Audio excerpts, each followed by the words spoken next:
Welcome, kings and queens, to another episode of Unapologetic, your #1 podcast. This is the show where kings and queens tell their legacies and on. So get ready for the gems to drop and pull up to the table because we're ready. With other organizations. And I said, yes, I do. I reach out, but I'm the type of person, like, if we reach out and you hem and haw, that lets me know that you really not feeling us. And my mama said one thing to me one day, because it was a certain person I kept trying to reach out and collaborate with, thinking like, we both Black or whatever.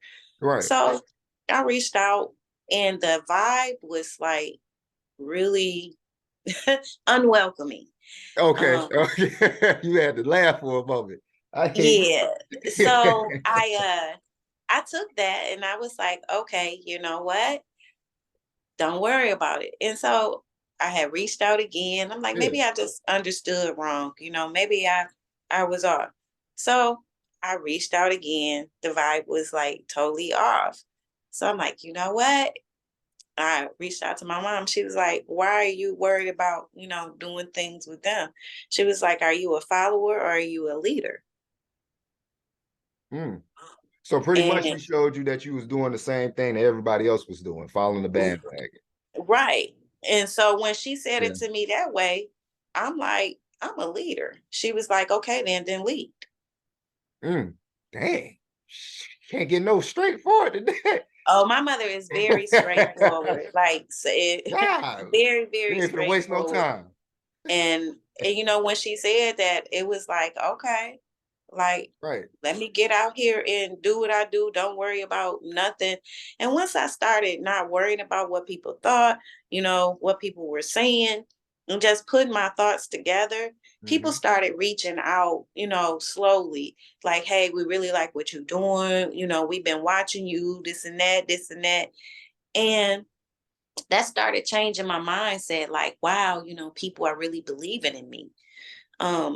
Because when you start out in this and people don't really catch on, you kind of get discouraged. Oh yeah, it comes with the program. Oh I yeah, feel like but I feel like it's necessary though, because it tests your wits. it does. It Are does, you because you either passionate? Are you gonna, real? Or are you gonna stand down? yep, and that's my saying. You either gonna get down, Michelle, or you gonna lay down. Which one is it? Yeah. You gonna get down or you gonna lay down. With me, I ain't never Yeah. laying down, so I gotta get down. We This 10 toes, Marlon, let them know. We 10 toes. and then I love my son. I had participated in the contest, entrepreneur contest, and I won. Congratulations on that. And I saw Thank that. I was you. just about to bring that up, but thank you for beating Thank me to the you. punch. And my son made me realize something. He was like, Mama, you need to stop worrying about everybody else. He was like, you got the plug. Right. He was like, everybody trying to get what you got. He was like, they might got the customers, but you got the plug. They can't do nothing with them customers without you because Come you on, got the man. plug. It's the same concept. It's the Yes. same concept. I had to break when he broke it down like that to me. I'm like, you know what? My son is right. I do got the plug. And that's when I really started just embracing everything, because I'm not gonna lie, when I won that contest, I was so nervous, because that totally took me on a different level. Yeah. So, I really had somebody tell me, you either gonna make it or people gonna see you a fraud. And I'm never a fraud. I'm You got always genuine. that.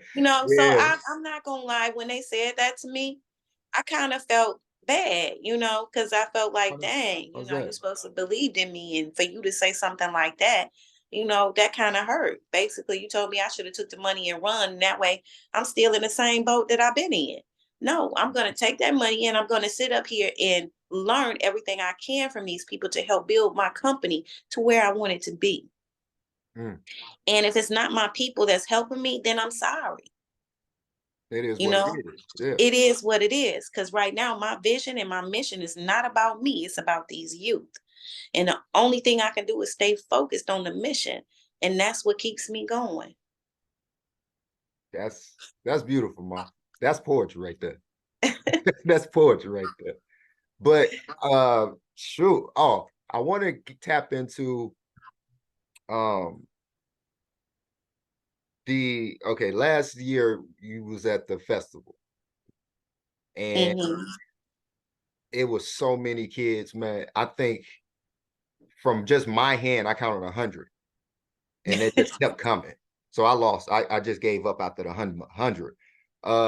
But when all the kids was there watching the movie, getting ice cream, laughing, playing, I want to say 60% of those kids screamed your name.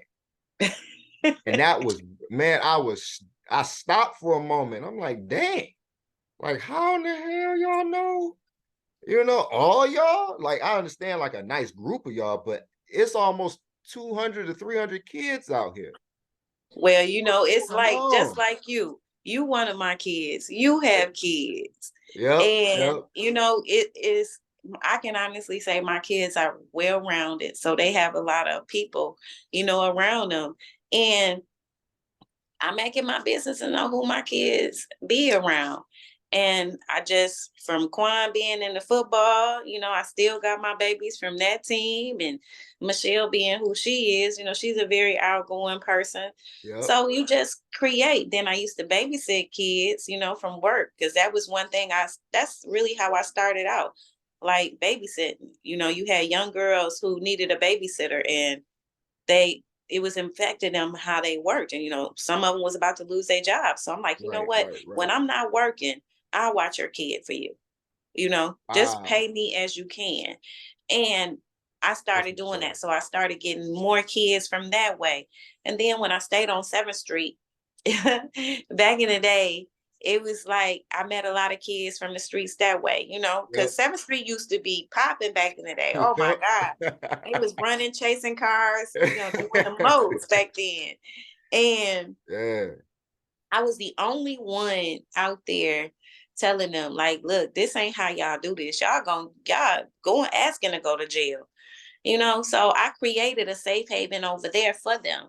They was able to eat walking tacos, because I had a walking tacos candy store, learn from Miss Net. Yes, I did. You need that extra money, you learn how to hustle.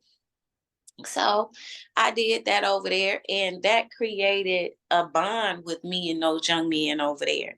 When they came to my hot porch, they knew it wasn't no guns and no drugs. You can come over there, chill, do what you do, but no guns and no drugs. This is a safe haven. And I made that known. That way, when the police run up here, I don't get in jeopardy of getting my own kids taken away.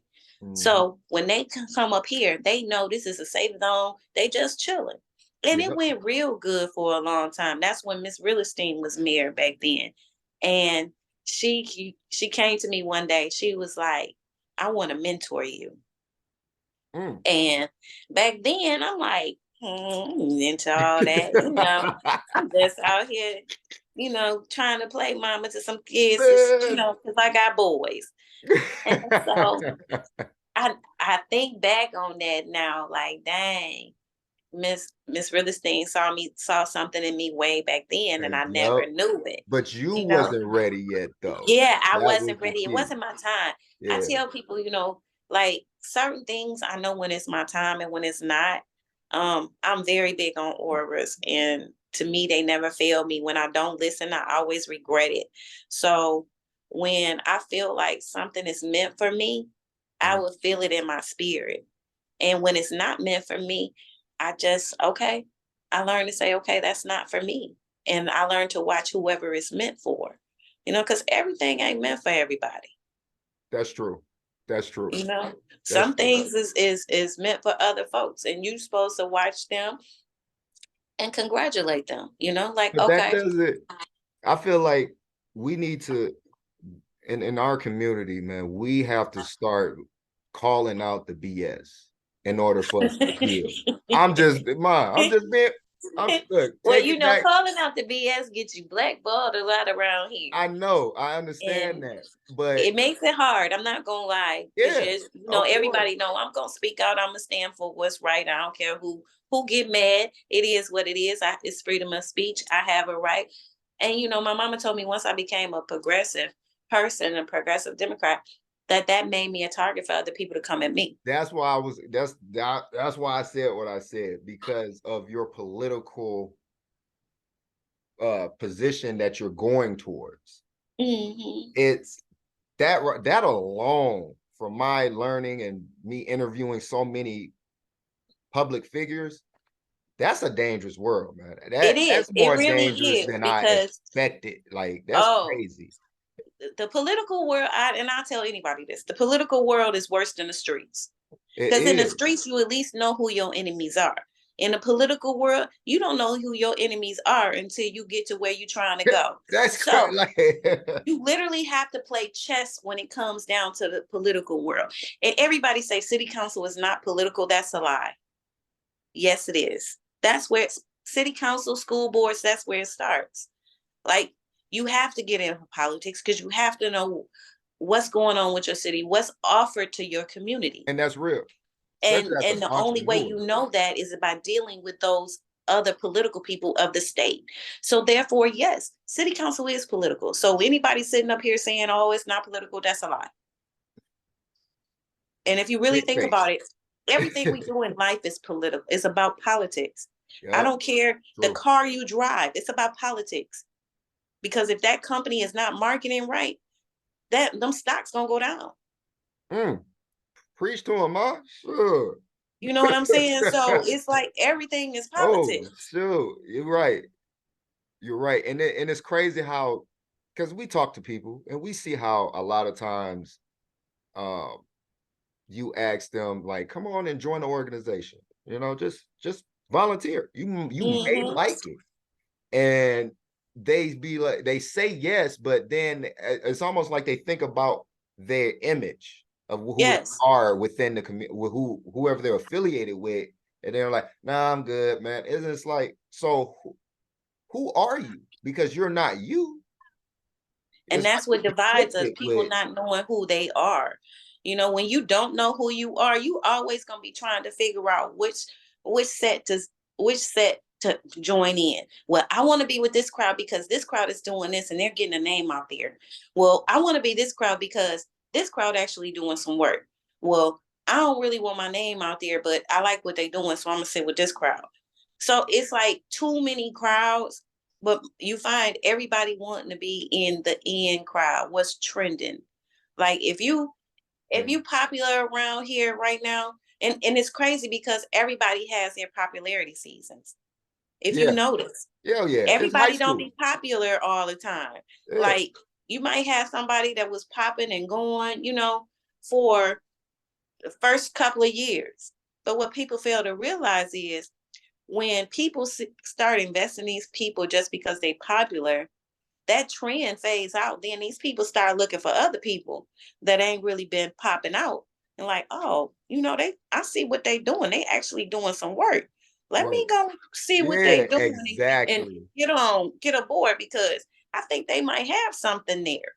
And Yep. It sounds like that's a what I record found label. out. Like, that's how really people operate around here.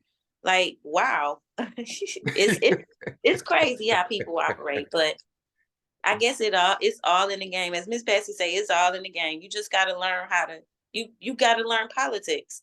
You And do. me, I grew up around it. So And it's like, what's your position in the like, what is your, not position, but, well, yeah, your position in the Democratic side, on the well, right Democratic now I sit side? on the progressive Democratic Progressive Caucus where Wow.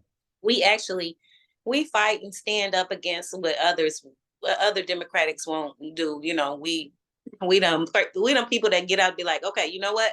We finna hold you accountable. Whether it's Dems, whether it's Republicans, we're the ones that say, okay, you know what? No, this fight is about this. Let's stand on this. We write um, different laws and present them, to see different letters. Right, It's right. It's a lot it's, of it's work. yeah, It's it's a a lot of lot of reading. work. I'm learning a lot. I can't lie. Right. Um, That's like what's when we up. first started, we That's was crazy. writing the articles and of the Progressive Caucus, and it's so much to learn. Like, and I tell everybody, don't just go up in here thinking you finna run for city council. Take them classes. Learn. Yeah. Learn what you're going into before you just step out here. Because I guarantee you, if you don't learn it from the people that's been in the game for a long time, you ain't gonna make it. I mean, people sit up here and think, especially around here, they think just because one person was in a political role that that's the best person around here for that. No, it's not. Me? Right. True enough, I get most of my stuff from Miss Patsy. You know, she done passed down a lot of gems. But it's one thing Miss Patsy taught me. Miss Patsy taught me, she said, Michelle, she said, you don't want to just get to know these people.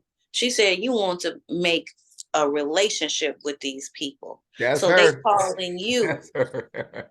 on a first name basis.